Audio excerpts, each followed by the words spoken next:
आज नुआका ब्लॉक सोरडा ग्राम panchayat centre for catalysing change द्वारा पंचायत स्तरीय शिशु सुरक्षा कमिटी को अधिक सुदृढ़ करने निमंते एक गुरुत्वपूर्ण बैठक अनुष्ठित होती।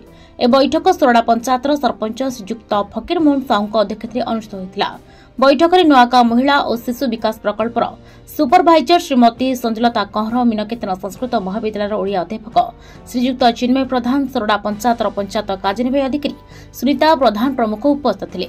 चिन्मय प्रधान शिशुमानक अधिकार और शिशु अधिकार आईन उपर विस्तृत बरणी प्रदान करथिले।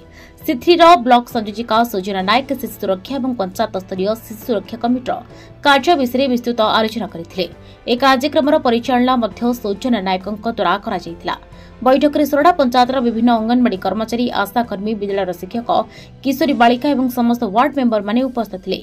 ए बैठक शिशु सुरक्षा और शिक्षा क्षेत्र में स्थानीय स्तर में सचेतनता और समन्वय वृद्धि करने गुरुत्वपूर्ण भूमिका ग्रहण कर आलोचना जनापड़ी। यही उद्यम सिथि और स्थानीय पंचायत मिलित सहयोग में शिशु सुरक्षा और समृद्ध भविष्य निश्चित करने दिगरे एक माइल खुंट होबोली आशा करा जाउछि। तेबे एभली किछि गुरुत्वपूर्ण खबर देखिबाकू चाहंती आम चैनल को लाइक, सब्सक्राइब और शेयर करନ୍ତୁ।